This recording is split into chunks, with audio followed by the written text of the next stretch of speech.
0 stops engaged. We can come below it about 1/2 mil.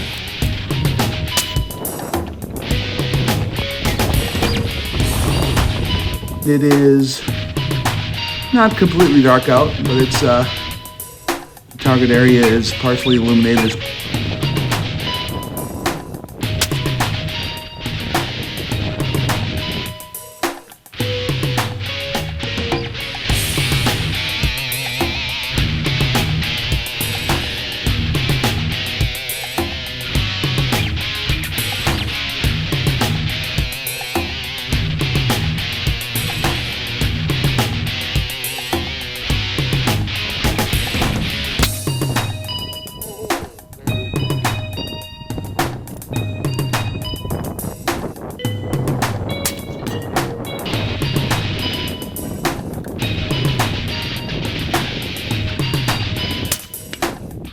Hey guys, Rex here. Today we're checking out the Vortex Venom rifle scope. Popular request. People wanted me to review this one, okay? It's in that competitive price range around 500 bucks. For this configuration, that's pretty competitive. And so a lot of guys are curious on how this thing does. So here we are. I got this. I called up OpticsPlanet.com, right? And I said, hey man, like, can I try one of these Vortex Venoms? They said, you bet. So here it is, okay? Overall configuration, it's a 34 millimeter main tube, okay? That's the big tube size. If you guys never seen through a 34 millimeter before, because normally they're pretty expensive, you know, the higher end scopes use those for a long time. It's a big step up over a 30 millimeter. Just the eye box and how everything, you know, how you view the image through the scope is a lot more robust on a 34 millimeter main tube. Also, you have typically more elevation adjustment range. And, you know, your lenses being bigger, that's better for light transmission in general. Normally, they're not available in this price range. There's a few other brands that offer them, 34 millimeter scopes in this price range. But this is Vortex's version in that price range, okay? And so it's a 5 to 25 power. First focal plane again, okay? First focal plane means I can use my mil configuration. So I got milliradian adjustments on my turrets. That means 0.1 mil clicks, so every 10 clicks. That's 1 full milliradian. Here's 1.1, 1.2. Matches what I see in the reticle. The reticle is also in milliradians. So that if I'm mixing up my firing solution, I dial in, you know, 15 here, and maybe I want to hold off another one or whatever, right? You can very easily, there's no math conversion. So a mil configuration is great. And in the first focal plane, it can be at any power setting. It can be at 5, 8, 10, whatever. The reticle will stay proportional to the target as you zoom in and out. So the reticle will kind of, when you back off, you're backing off away from the reticle and the target together.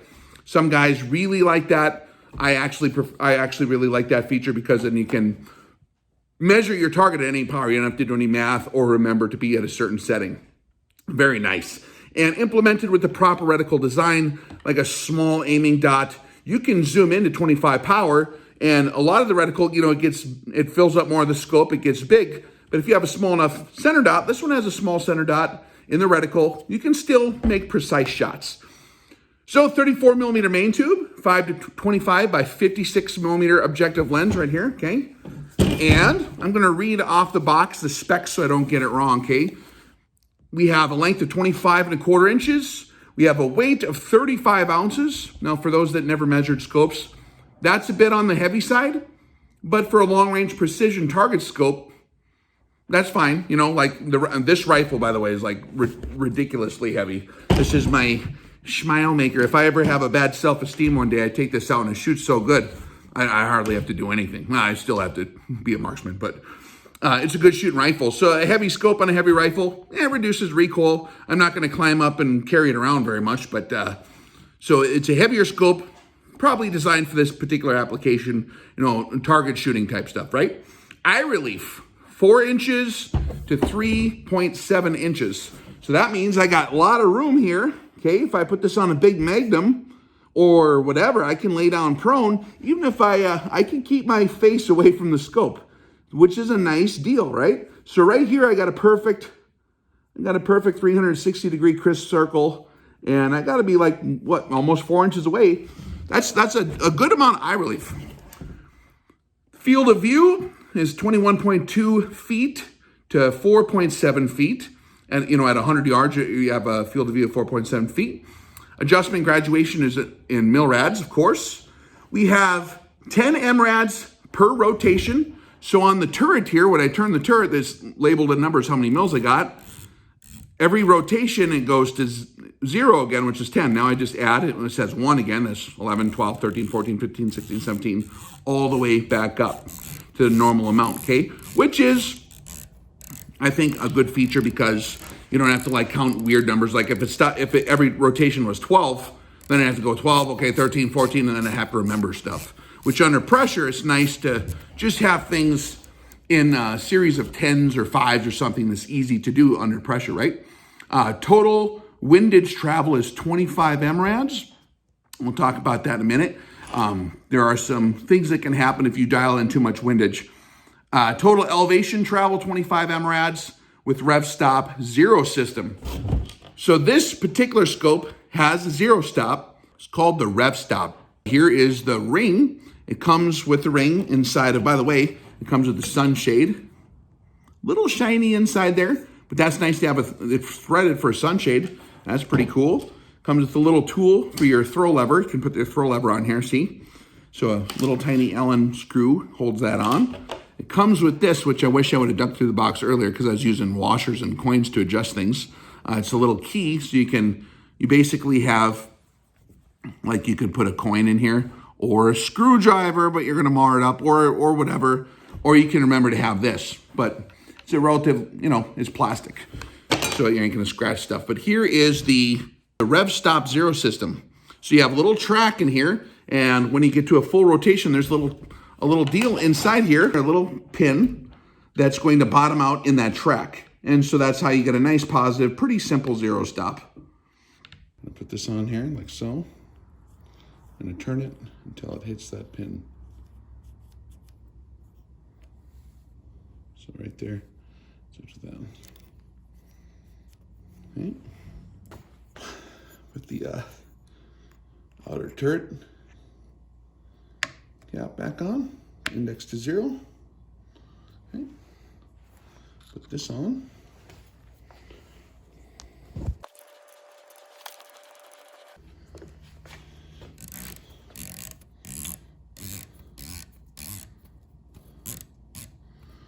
So it goes about half a mil below and come up from 0. And we have 10. Yeah, about 18.9, 18.8, or like 18.8 full clicks of mil adjustments. This rifle scope does come equipped with what they call the EBR-7 Charlie reticle, okay? Which is not a bad reticle. It's a mil scale reticle, pretty typical for nowadays, like what they have to offer. It's balanced, pretty nice. You can use it at higher powers. My preference is maybe a little less crowded around the center aiming point because just my style of shooting, I like to see exactly, especially if you're in the prairie or someplace where your bullet splash, like in the snow, your bullet splash is not really obvious. It's nice to have a little more space around the center in case you miss a little bit off to one side or the other. If it's a little too crowded, it's harder to see. But there's a trade-off there. If you're shooting at steel or paper and you can measure straight from your aiming point. You have 10th mil increments from the center, immediately going off to the sides. So you can measure very precisely, but your measuring deal does take up a little bit of real estate in there. So I have this attached to my, like I said, my beast here. This is, it's 308, a Moeller Works AMU Contour 20-inch barrel with the 1 in 10 twist. Got some kind of fancy ninja rifling in there. I'm running a can on there. This thing's so accurate, the can doesn't do anything.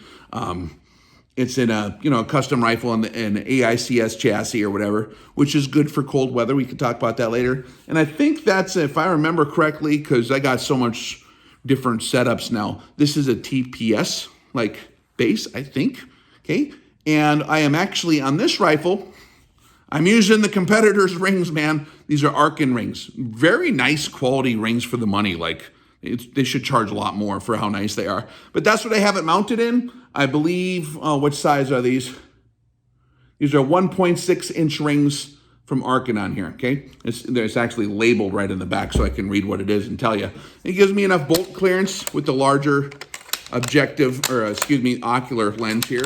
I can get to it. I have this deal, the throw lever, mounted right above the 20 about power magnification marking, so that when I come all the way this way, it's not, if I'm wearing gloves especially or mittens, it's not impeding my ability to work that bolt. And if I wanted to upgrade to some kind of tactical ninja bolt, you know, it's big, it'll be out of my way, and then I can just grab it like this and go up to, go from 25 power to 5 power, okay? So that's 5, and then 25 is coming clockwise. So how does it work? Well, it's, you know, it's a budget scope, so comparing it to the tier 1 stuff, you're going to see definite differences, but for its price range overall, I think it's pretty good.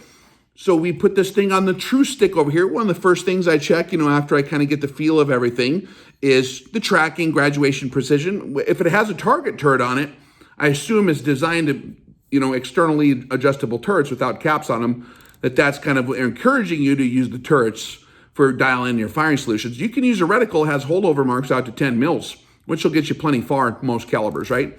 But I did put this on the true stick. We got it mounted up real solid. Now, when my windage is centered in the middle of the adjustment range, okay, I'm not all the way to one side or the other, the vertical tracking is very precise.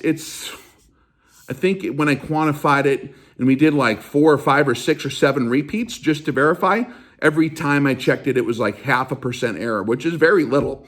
It's not exactly on, but it's practically right on. Like zero, you know, or excuse me, a 0.5%, half of a percent error. So you dial 10 milliradians, and I think you have to go 1 click more to actually get the reticle on. So it's a little bit short on the tracking, just a tiny bit. The reticle, I believe when I measured this, and I'll share the actual video of the test there in a minute, the reticle was right on. Like, it was exactly right on the bottom section. The top section was off just a tiny bit, like maybe a percent or so. The windage, there's an issue with the windage that can throw off your elevation tracking. Some scopes are designed, like higher end scopes or some of the other competitors, even to this one, they won't let you dial in so much windage that it'll screw up your vertical tracking.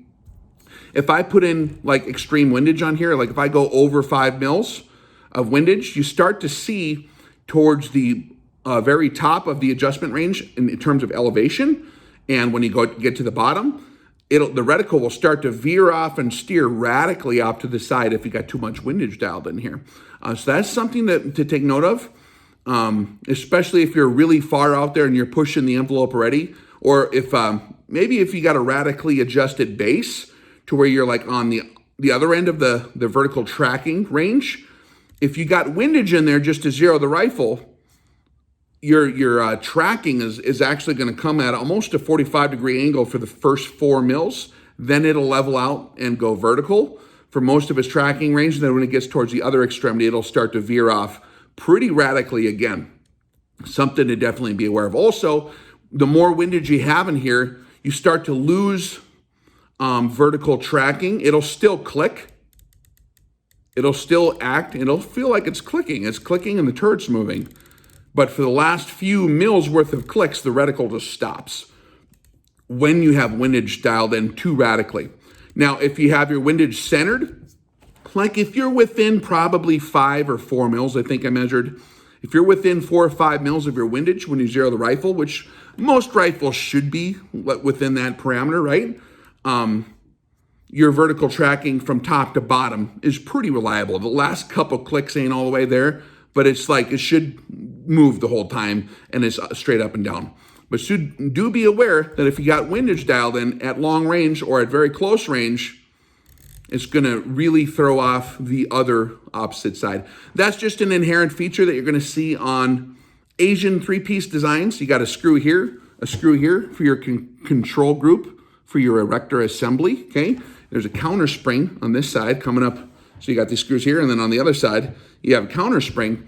But that when you move that tube over, you're pushing a screw. You're actually pushing a circle over with the windage. Now the elevation screw is like off to the side of the circle. And when you get really extreme, just because of the geometry of all the different parts in here, it's pretty common for it to start veering off once you start dialing in elevation. That's why some guys pay such high dollar for your German designs, you know, with the 5 pieces. But, so that's something to be aware of. There are very expensive scopes that do that exact same thing. Maybe not this extreme, but like even real high dollar stuff that I will not mention here to like scare everybody. High dollar stuff will do that too sometimes. A lot of the newer models, I think they corrected that simply by like limiting how much windage you can put in and how much elevation you can put in to where it starts, before it starts veering off, they just mechanically like, nope, we're not going to let you dial over here because it's going to screw it up. These guys, you know, being a super budget scope deal, they didn't put that in there. The Parallax Adjustment is nice. You can get a nice focus. The glass quality is not bad for $500. You know, when you cram this many features into this kind of scope, you know, being a big scope with big lenses, sometimes you have to cut quality with glass, but like the glass is getting good nowadays. The glass is fine. Even in low light conditions like back here, it gets kind of dark once you get above, you know, 12 to 25 power. It gets a little darker, but it still works fine. You can still read most of the numbers on the True Stick, which are a pretty small font. Even when it gets pretty low light, there is a little bit of wash when you start looking towards the horizon around dusk. Okay, like especially if you got illuminated sky and you're not pointing directly at the illumination, the glare off the inside of the tube, I think on the inside, it creates on this scope kind of a sharp wash, which is like a very, very acute, like very defined, just a bright like spot that kind of moves around. So other scopes have different kinds of wash. It didn't impede my ability to really see the reticle. I could just do a minor tweak and then, and you have to be very careful with how your head is placed behind your ear when you get that kind of a condition going on. But it functioned fine. It does not have illumination, okay? That will be a thing that will limit your ability to use this. Now, I've shot a lot of stuff in my life with rifle scopes with no illumination. However, it's really helpful to have illumination in the dark or in low light or in a lot of other conditions. So is it a 24/7, 365-day system without illumination? I don't think that's what it's designed for. I think this is designed to be a budget available target scope. Like if you're doing daytime prairie dog hunting, maybe some long-range target shooting steel, stuff like that. You know, I mean, you're shooting at a white painted target or whatever, you're not going to really need illumination most of the time, okay? Hunting, this will work fine in daylight hours. Once you start to get towards that dusk and dark time, you have to find that reticle. So I will share with you guys my impressions as I had it mounted up over here in the table. Kind of share with you how that went. Hey guys, Rex here. We're just grabbing some facts from this Vortex Venom 5-25x56. I got it in this vise. It's in a giant Wilton vise in this 2x10 attached to a rail, which is bolted firmly to this 200-pound table. And it's very solid. I use this for most of my tracking tests. I got the True Stick down there. I got it clearly marked. I just freshened up the paint with some silver marks exactly on my 25 centimeter mark and my 50 centimeter mark, which is 250 and 500 millimeters. So at exactly 25 meters to the erector group, exactly. And having the parallax eliminated, which is very important. Gotta have the parallax eliminated so that if I position my head somewhere different, it's not gonna translate to maybe an error that is not there. So I got the parallax eliminated, I'm moving my head around, just checking, and that crosshairs is kissing the exact top edge of that True Stick. It's like right exactly on, and I don't have any reticle movement when I'm just wiggling my head ever so slightly. I don't know if you can see my head moving just a tiny bit, enough to try to induce some kind of parallax issue. Okay, so what I'm going to do is I'm going to just go ahead and index. We're set on 0 right now, and I could have roller derby chicks jumping on this table, and it wouldn't move it all that much. It's pretty solid, so I got a lot of forgiveness. We're going to come up to 10, mil rads and see if it moves that much. And we are very close. Right, man, let me move my head around a little bit. We are like almost, oh man, maybe one click shy. Let me go up one more. There we go. I'm gonna come over. Okay, that's too far. One backwards. Let me back up. So right in between here and there. So in between, it's about a half a click short. So we got 100 clicks that we came up to get to 10 mils, right? And one click more puts it closer to on, but like right on the 10 mil mark on the turret here. It's a little bit on the low edge, and then when I go to 10.1, it's a little over. So if I could go in between there, that'd be perfect. So it's about half a click short. Okay. Now let's go from 10 to 20. See if anything's exacerbated. And it's close. It's really close. Same deal. We're just a tiny bit short. Maybe I'm going to come up a little bit. So there, it's about 2 clicks to cover that ground. And maybe, hold on, let me, I'm just going to get this exactly on. Right about there would be about right. Yeah. It's a little too far. Right about there. So we're almost 2 clicks maybe, well, shiced. Maybe 1.5, 2 clicks short at 20 mils. Or, I mean, it's very close to dead on. It's maybe a click short, a full click. Let me back up a little bit. I'm gonna return to 0. Make sure we're not, because all that's moot if it doesn't return to 0, right, guys? All right, so there's below 0. There's 0 right there. And I'm perfectly exactly on again. So let's do it again. I'm just going to look through the scope. I'm not going to look at my dials. I'm going to dissect that mark exactly right there. Okay, I dialed to 10, and I'm cutting my silver marks in half. So it's just maybe a tiny bit shy, but like not even a click, okay? And then I'm going to dial up until I intersect those little guys over here. All right, about here maybe.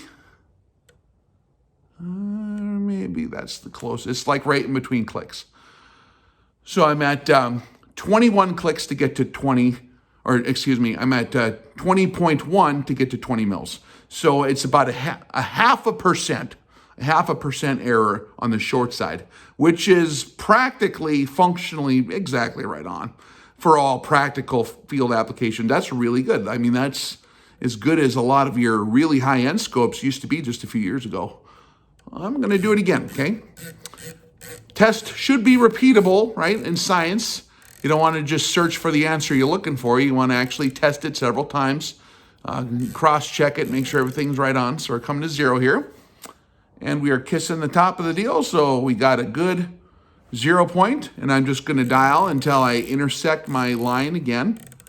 They're little tiny dots, like maybe 1/8 inch or smaller, silver dots painted right on the line. And I would call that dissecting it as close as I can. And we're right on it, 10, okay? So from 0 to 10 milliradians through that portion of the tracking seems to be right on.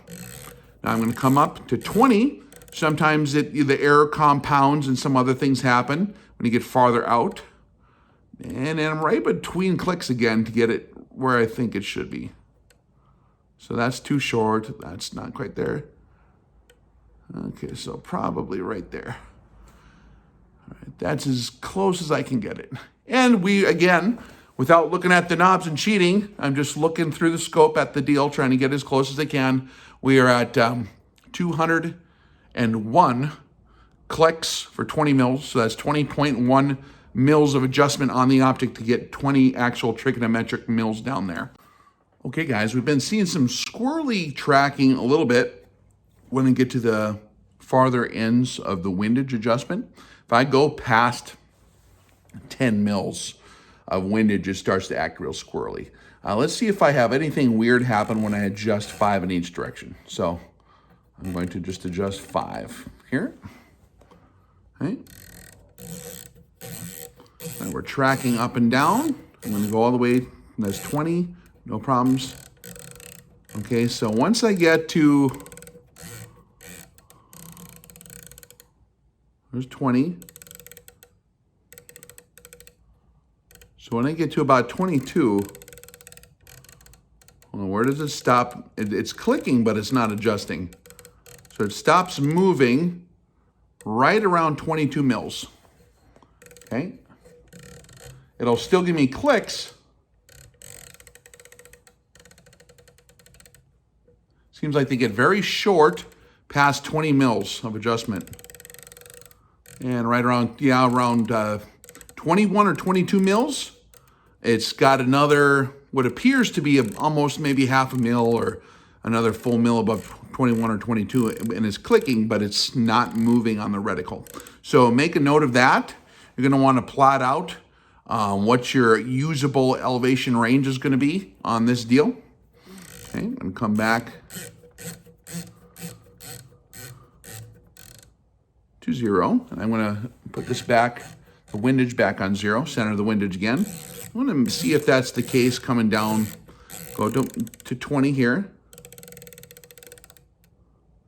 Now, when we're centered on the windage, when we're perfectly centered on the windage, I get movement that seems about right. Let me measure it with the reticle here. Yeah. Yep. So when the windage knob is centered, I have my full available adjustment range elevation-wise out to about 22.5 mils. And I can go a couple clicks beyond that. It's not really translating after that, though.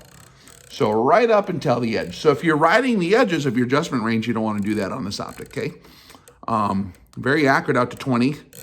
And if it's centered, you can go past 20 a little ways. Let's crank the windage to the left 5. Okay, now let's try it and come back up. We're tracking up and down. Okay, I'm coming up to around 0. Right about there. Okay, I'm going to come up. It's not doing anything crazy. Okay. So again, on the left side, when we have about 5 mils of windage on the left, once it gets past 20 mils vertically, it is acting very squirrely. Actually, it's very off too. I'm getting a different reading each time here. Once they get out to 20 mils with some windage dialed in, the elevation starts to get squirrely, and the last 2 mils or so aren't dialing at all. It's not moving the reticle at all. Come back up. So that's important to note, but we are tracking up and down. So we're going to come 8 off to the side here. So 6, 7, 8. Okay, so we're zeroed again. Come down. Okay, we got full tracking down to about 20, and it's still clicking, and I still actually made it only maybe down to almost 20, 19.5 mils. After 19, it's not tracking. I'm getting, all this is clicking, but it's not moving. So the more windage you put on this thing, the less reliable, the less usable elevation you have in here. Even though it's clicking, it's not moving. So if you start like missing a lot, like when you're dialed up kind of radically for doing ELR or something like that, that's what's going on. So you do want to check things like that. So in your scope is probably going to be different than this one. It might be close. You know, they are mass produced and stuff, but you're going to want to check yours to see where it gets squirrely. Come back to the center. So if you're relatively centered in your windage, if you get your rifle set up, if you got good straight mounts in your receiver and your barrel and everything's on center line with the rifle to where you don't have to come too far left or right to get it zeroed, you should have good reliable tracking all the way down a little past 20 mils. If you don't have your left and right perfect, like if you're beyond 5 mils off, which is quite a bit, that shouldn't really happen. But if you got some serious windage dialed in there, you're going to have some radical issues. like if I dialed in again, like 8 mils, okay, it's almost doing, when I'm vertically adjusting, it's almost doing a crescent moon type adjustment pattern. It's going like this, okay? Or if I dial in like a little bit less, it might kind of just curve, and then it'll track up and down for a while, and then it'll curve off again radically out to the side. So it'll have a portion of vertical tracking, but on the extreme ends, it'll come like this. So you're gonna wanna know what's going on there. I would just recommend, I mean, the way I do it anyways, I'm gonna center this out again. The way I use these types of scopes anyways, I will only dial off maybe a couple mils, maybe up to 5. And this thing, let's dial in 5 mils off center line. And I'm just gonna check again for you guys, okay? Because we wanna be able to use this stuff if we can, right?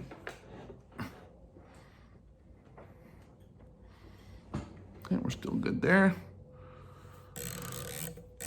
So I got 5 mils off the center, and I'm still, okay. With 5 mils dialed in on my windage off center, I'm about a click short. So I got a 1% tracking error induced by having that windage dialed in. This is where, you know, when you pay for the 5-piece German Wetzlar mechanisms, this is what it really fixes. Because geometrically it can adjust for that more properly. And right about there. So we're at 20 mils here. Now we're 2 clicks off, so we have a full 1% error instead of 0.5% error with 5 mils of windage in. If I center out my windage adjustment, it's actually about 0.5% error in your tracking graduation precision. If I dial in more than 5 mils, it gets really squirrely, especially towards the ends of the range. It starts doing half moon type stuff when just dialing up and down. So that's the functional reality there. I wanted to just kind of see what's going on. And I mean, I'm not surprised that would happen. I mean, it's a very, very affordable scope, and it's a 3-piece design. That's something that happens in 3-piece designs. Even higher end scopes, anything made in Asia, typically, unless they mechanically limit the adjustment parameters to make sure that, like, okay, where does this thing start getting squirrely? They make sure it can't adjust past that, just to make sure people don't get into trouble. That's a good way to design scopes, I suppose, right? Is just kind of like mechanically limit it where you're not sure it's going to track properly. But I've seen real high-end scopes that are over $3,500 do this right here. I've seen them do that before too. So it's not just like, just because it's cheap scope or whatever, it sucks. I've seen expensive scopes do that too. That's why the guys pay the big money for the German stuff, you know. But functionally, if I mount this on any normal rifle and I don't get too radical on my windage, my adjustments are going to be pretty true. Very, very accurate if I'm center line in my windage. So there you go. Hey guys, Rex here. All right, now what we're going to do is I'm just going to come up in my back off on my magnification, come down to 5. And I don't have any optical tunneling coming down in between 8 and 5. I do, because I am bottomed out on my elevation, have a slight shadow on the top. The shadow basically disappears when I get about 4 mils into it. But when I'm towards the edge of the periphery of the lens here, a little shadowing on top. You're going to see that in expensive scopes too, okay? Not a big deal. So I got no tunneling here. Okay, so I'm coming up here. Let's see where I'm at. 10 power. The power I really like to use a lot. The numbers are printed small to where I can just start to really read them at 10 power, kinda. And I have to count to verify. So the numbers are printed a little small to see at 10 power. I could memorize the reticle where stuff is at. Okay, now I can see the numbers. I can see 1, 2, 3, 4, 5, 6, 7, 8, 9, 10.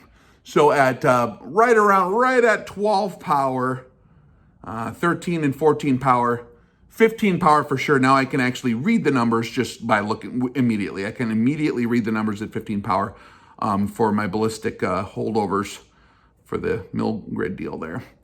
Reticle's nice and crisp at 15 power. I'm coming up there. We're at 25 power. The numbers are very easy to read here. The tick marks below the horizontal line on the lower part actually are kind of interesting. They're thicker, and then as you get towards the horizontal stadia, they thin out a bit to match the same thickness that you'll see above the horizontal line, where it is numbered out 1, 2, 3, 4 with larger tick marks for your mil markings, and then you have finer 10th mil tick marks there, arranged in a different, more linear pattern, being marked to 6, 8, and out to the side there. Marked out to 8 coming off to the side. And it looks like we have a 10 mil mark on the thicker part of the reticle there. But at 25 power, we got a center aiming dot that has a tiny bit of space around it. It is a little bit crowded immediately left and right by the tick marks. That's a plus or a minus depending on what kind of shooting you're doing. If you're shooting at paper, that's awesome. Or if you're shooting at steel plates, we do have 10 mils above. I'm going to come down here. We do have 10 mils above the center aiming point, so you could do some kind of radical ELR 0 there. You could zero at 5 or 10 mils above the center of the crosshairs. And I'm measuring it right now, and it is very close to dead on. Let me see. It's like maybe a tiny bit long, maybe a 1% off on the upper one. I noticed that before when I was messing with it. The going low, it's dead on from the center of the aiming point to your 10 mil mark, going far out there below the deal. It's exactly on the reticle, but going above it, it's maybe it's pretty close. Let me just tweak this a little bit. It is a little long, but maybe about 1%. So I like the reticles configured fine. I think it'll work fine. The clarity here, I'm going to see if I can adjust this a little bit more. No, I had it right. I had it set about where I like it. I'm just messing with this. You got a lot of adjustment in the diopter. It's just not set for my eye right here at all. I'm almost all the way in, the way my eyeballs are.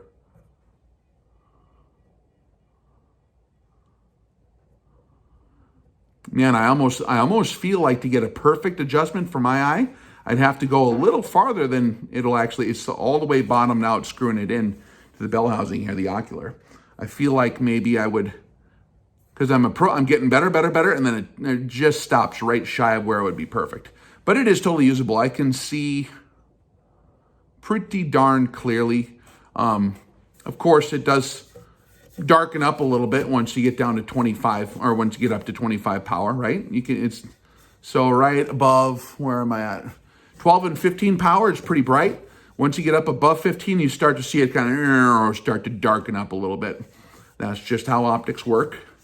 Really, really high quality glass will minimize that. I always do quantitative numbers on that stuff too, but I try not to scare people with the numbers. I try to give more of a qualitative, functional review, like is it usable or not. And the numbers are not going to matter for normal usage type stuff. If you're trying to cut hairs between very similar models, it'll tell you which one's better, but functionally it's not a big deal. Yeah, so like, where's the darkening? Yeah, so right above 12 power, it starts to darken up quite a bit. And we still have ambient lighting out there. It's not like midday, it's like getting closer to sunset. So it's not low light yet, but it's still pretty good. So overall, guys, I think that this is in a price range, and I think that it's a fair price for a scope that works pretty well with a couple limitations, like I said before. With the windage situation, you would just need to modify your use of the scope to kind of like curtail that. So don't get radical on your windage elevation knobs. And if you do write down your numbers on how far you can go before it screws it up, okay? Now, each scope is going to vary a little bit. This one within 5 mils, I'd say maybe 4 mils technically. If you have over 8 mils of windage adjusted, I would be careful to get within 5 mils of each end of the adjustment range. But it's going to vary from scope to scope, okay? So just be aware of any piece of equipment's limitations. We all got screwdrivers and, tools and computers that, if you do it a certain exact way, it might not work. Well, then adjust your procedure, right? And kind of learn whatever equipment you're running to learn how to use it. Overall, I think it's a fair deal. I'll tell you what, when I started getting into long range shooting, there weren't a lot of optics in this general configuration at all, even to choose from. All you had was the PM2 and a few European military designs back when I started doing long range. There was nothing affordable like this on the market, where you have a variable first focal plane with the mil configuration. You got your mil turrets and your mil reticle. That's pretty sweet, man. That's pretty cool. I definitely would not be shy to get one of these deals for target shooting applications if you're on a budget, for sure. The cold weather testing did okay. We didn't get extreme cold weather yet. If I do some of that in the future, I'll do that in some comparative reviews.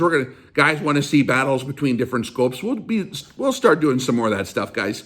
But the magnification ring was pretty easy to turn at freezing temperatures. The turrets worked fine at freezing temperatures. Your parallax knob got pretty darn stiff, even at 30 degrees. It was pretty hard to turn. So if you got down to 0, and I'd have to confirm this, but just from my experience, I know that if they get stiff at 30, they get more stiff as you get colder. I suspect you might need to implement that if you're using this in cold weather. Have your parallax dialed in for what you anticipate, because it's, most optics, when it gets real cold, are going to stiffen up a bit on your dials. But the parallax was more stiff than the other stuff on here. The ocular, I wish the ocular had a little more adjustment range to it. It was almost perfect as I'm dialing it in for my eye, and everyone's got different eyeballs. And then it bottomed out right before it was perfect. So it was man, but it was still real sharp. Good scope, check it out. Check out OpticsPlanet. They got lots of other stuff. If you want to see more reviews like this where I share my opinion or whatever, then subscribe to Rex Reviews or TiborasaurusRex or whatever this channel is called. And let me know what you think. Let me know what you want to see next, or if you want to see comparative analysis or whatever. And we'll catch you on the next one, guys.